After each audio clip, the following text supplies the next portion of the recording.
amanya Omulangira Suuna ekiwa nga kulaba tuli ku judiciary Uganda Road court gye tuliko ne lawyer wange y'omu ku lawyer bange Mr. Lutaro akolera Elgon Associates. Bannange ndi musanyufu, si kirungi kusiba muntu naye omuntu bwakusindiikiriza aba akusindiikiriza ennyindo bwe evaamu omusaayi. Bwetwogerera bakulu workers ba Next Media omuli Kayz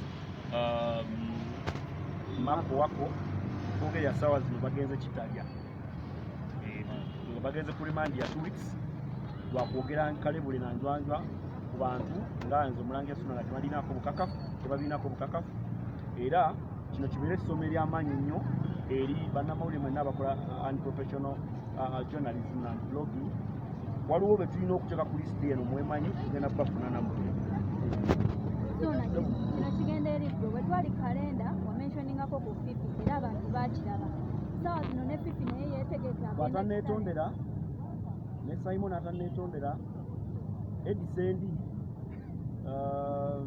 Jojo wamuwa nti zina amanya gaabwe sigamanyi beemanya mu butambi tugulina bonna ate ne UCC tugyebaza nnyo nti buli kintu gwe kyogera ku TV ba ku mukutu gwo bakirina isima.